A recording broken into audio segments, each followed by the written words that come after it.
Դուք այստեղ հիշեցիք ձեր 4-րդ դասարանի շարադրությունը, վստահաբար շարադրություն գրելու ջիղը ձեր մեջ լավ զարգացրել եք,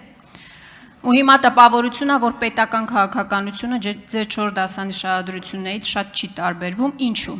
Դուք հայտարարում եք, որ արտահանման ոլորտում առաջացած խնդիրը ճգնաժամ է ԵԱՏՄ-ի համար, Հայաստանի համար հնարավորություն է։ Հիմա ինչով է սա շարադրություն։ ԵԱՏՄ-ում 1%-ից էլ պակասա կազմում Հայաստանից արտահանվող ապրանքների տեսակարար կշիռը։ Հայաստանի արտահանման ծավալը ԵԱՏՄ շուկայում 30-50% կազմում։ Դուք, պարոն Փաշինյան, այդ ամբիոնից նաև կառավարության նիստերի ժամանակ պարբերաբար հպարտացել եք արտահանման ծավալներով։ Դուք քարոզարշավի ժամանակ հայտարարել եք, որ Պուտինը ձեր ավագ ընկերն է։ Հիմա եկել էստեղ ընդդիմադիրներին մեղադրում եք այդ խոչընդոտները քաջալերելու համար։ Ինչ ես հարցերը չեք լուծում, եթե Պուտինը ձեր ավագ ընկերն է։ Ընդդիմությունն է փաստորեն խոչընդոտ հանդիսանում, որ լարսում, ապրանքը փտում է, կամ մեր գյուղացիները հենց իրենց դաշտում ոչնչացնում են այդ ապրանքը։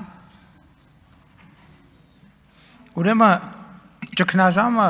արտահայտվում է կոնկրետ բանով։ ԵԱՏՄ-ն հիմնված է 4 հենասյուների վրա՝ ապրանքների, ծառայությունների, կապիտալի, աշխատաշուկայի ազատ տեղաշարժ։ Եթե այդ ազատ տեղաշարժը կարելի է բանանել, կասեցնել, նշանակում է ԵԱՏՄ չկա։ Խնդիրը առևտրաշրջանառության ծավալի մեջ չի։ Եվ ԵԱՏՄ, այսինքն եթե դա հնարավոր է կիրառել ԵԱՏՄ մի երկրի դեպքում, հնարավոր է կիրառել երկրորդ երկրի, երրորդ երկրի, չորրորդ երկրի դեպքում։ Այսինքն ԵԱՏՄ-ի հենասյուները հանած են տակից, նշանակում է ԵԱՏՄ չկա։ Սրա մեջ է խնդիրը։ Ինչ վերաբերվում է ձեր ասածին,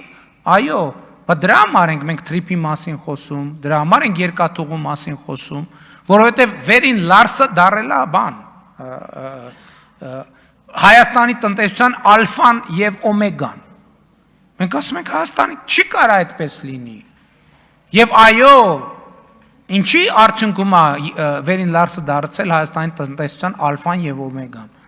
Մեր հայտնի պատկերացումների շրջանակում։ Եվ ել չեմ ասում, որ փառք Աստծո Հայաստանի տնտեսությունը նորմալ վիճակում է եւ իմիջիայլոց գործընկերը արտահայտություն արեց, ասեց բազմաթիվ են խնդիրները։ Այսօր մեր իրականության մեջ էս էլ բանի խնդիր է, մտածողության բանաձևի խնդիր է, չէ՞։ Կամ բազմաթիվ չլուծված խնդիրներ, կամ բազմաթիվ խնդիրներ։ Ես էլի մի հատ վերջերս մի հատ լուր եմ իմացել, ուզում եմ ձեզ հետ կիսեմ եւ խորհրդանի եւ հանրության հետ։ Աշխարհում ուրեմն պարզվում է չկա մի երկիր, որտեղ չկան բազմաթիվ խնդիրներ։ Չկա տենց երկիր։ Չկա գետ մի երկիր, որտեղ չկան բազմաթիվ չլուծված հարցեր։ Չկա այդպիսի մի երկիր։ Մի հատ ուրիշ ավելի զարմանալի նորություն ասեմ։ Պարզվում է, երբեք չի եղել։ Ոչ թե կոնկրետ 2026 թվին է այդ իրավիճակը առաջացել։ Մարդկության պատմության մեջ չի եղել մի պետություն եւ մի ժամանակ, որտեղ բազմաթիվ չլուծված խնդիրներ չլինեն։ Այս նախադասությունը, որ մեզանում օգտագործվում է, ասենք երկրում բազմաթիվ չլուծված խնդիրներ կան, բայց հանրապետության հրապարակի շատրվանները երաժշտությունով միացրած են։ Երկրում բազմաթիվ չլուծված խնդիրներ կան, բայց մարդիկ հարսանիք են անում։ Երկրում բազմաթիվ չլուծված խնդիրներ կան, բայց հումորային հաղորդումներ են։ Ժողովուրդ ջան, երբեք չի լինելու այդպիսի իրավիճակ, որ երկրում չլինեն չլուծված խնդիրներ, որովհետև ցանկացած մի խնդիրի լուծում իր հետ առաջաբերում բազմաթիվ նոր խնդիրներ։ Արձագանք։ Հիմա կարելի է հարցին առանց շարադրության պատասխանեք։ Տնտեսվարողները կոնկրետ խնդիրներ ունեն։ Մինչև դուք Եվրամիության ճամփան եք բռնել անհեռանկար, անհասկանալի ժամկետներով, թրիփ եք կառուցելու եւ այլն, մարդիկ կոնկրետ խնդիրներ ունեն։ Մարդիկ վարկերի տակ ճկռած են։ Գյուղատնտեսները ասում են իրենց բերքը հենց իրենց դաշտում ոչնչացնում են։ Հիմա առանց շարադրությունների նորից եմ խնդրում։ Դուք ասել եք այդ հարցերը լուծելու եք։ Ինչի չեք լուծում։ Նախ ձեզնից զգացվում է, որ դպրոցում չնայած դա պարտադիր կրթական ծրագրի մաս է, շարադրությունից, այսինքն շարադրության նկատմամբ ձեր կամահարական վերաբերմունքը ցույց է տալիս, որ դուք թելադրության կողմնակից եք, եւ ընդհանրապես ձեր քաղաքական ուժը Հայաստանի Հանրապետությունում գործում է թելադրության ժանրից։ Երբ որ ձեզ բան են անում, թելադրում են,